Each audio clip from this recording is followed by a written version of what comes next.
ZNS Total Sports.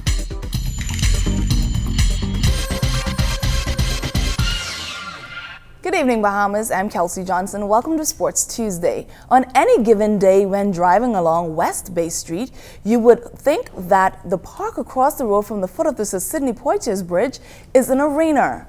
A good crowd flocked to the outside facility on game nights to watch their favorite department from Atlantis play basketball. The intense matchup and thrilling games are just a small taste of what draws the crowd. Housekeeping, they're a very competitive team. They've been doing this a while. Respects to Vaughn. He's been putting in a lot of work. Thank God for the win. My boys, they hustle, and we got the win. Come Wednesday night, you want to try to complete the sweep? We have to. All right, my boys need to rest. You know, we play hard, we work hard. We need to get the win. Cove and Reef nice. That's what it's all about. Coach Demetrius Taylor and crew will look to take Game 2 tomorrow and send the housekeeping Sharkers packing. The Knights won Game 1 by 5 points, 39-34. Also picking up a win was the Uniform Service Titans. They crushed the laundry department 68-46. Here's their coach, Ricardo Pierre. We actually came out with a good intensity, and our goal was to, hey, let's keep them underneath 15 points for the first half, and we actually did our job. It was a rough road, you know, injuries, playing together, which we don't actually practice, but most of us actually play basketball year-round, so we know how to actually come together as a nucleus and make it work. We would like to actually close it out, and this way where we will be able to actually rest and recover from our injuries. The sport of basketball is also on the schedule for the Exuma Games, but this past weekend it was all about volleyball. The Exuma Games officially spiked on this weekend. All of the major sporting disciplines will be contested. Games will be played over the course of several weeks. I think we have executed our vision. When I first came here, we had a challenge from Gigi from 98 The Breeze, and I think we really put a good team together where we could reignite sports in Exuma. I think it was always a sporting power, just needed somebody to take the leadership role and definitely put everything together. I think we did that, and the people of Exuma really bought into our views and our ideas. International sailors have expressed interest in competing in the National Family Island Regatta, as well as host a major sailing championships in Florida. Minister with responsibility for the sport, V. Alfred Gray, said it is time to branch out. It would be of interest for me to say, just today, you may have seen me speaking to a gentleman who came out of Key West. He has just been speaking to me about the possibility of bringing all sloop sailing to the Key West area either next year or the year after that.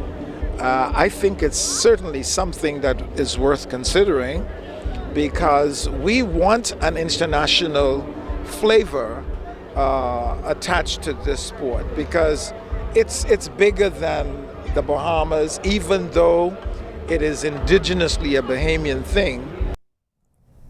Even though the Mangrove Key Regatta only caters to Class C sloops, the sailing event is growing. Chairman of the Regatta Committee, David Roll, is already thinking ahead to next year, trying to figure out how they can bring more sloops down.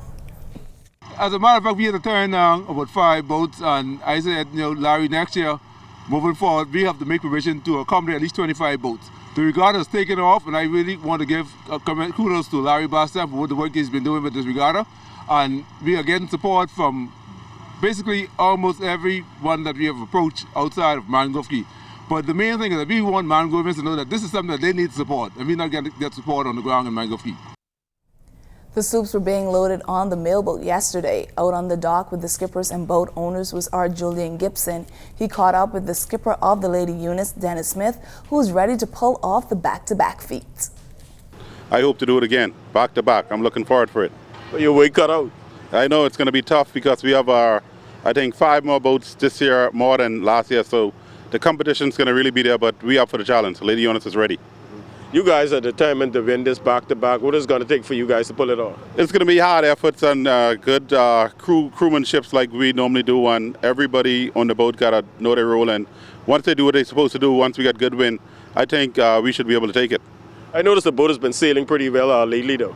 Yeah, we made some adjustments from a few regattas ago, so we got her back in top shape. So it's right where it need to be.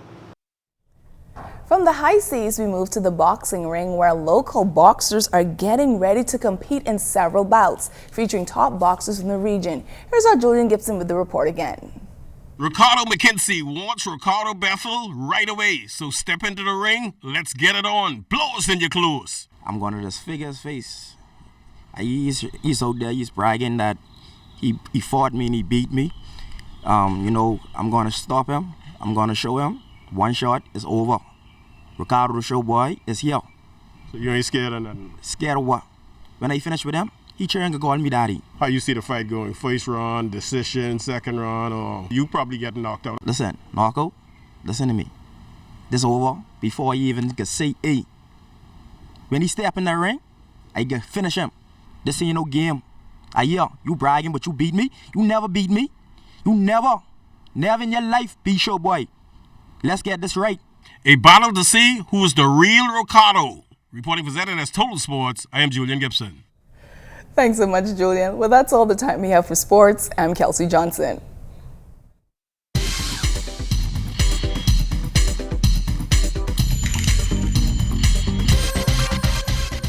This is ZNS Total Sports.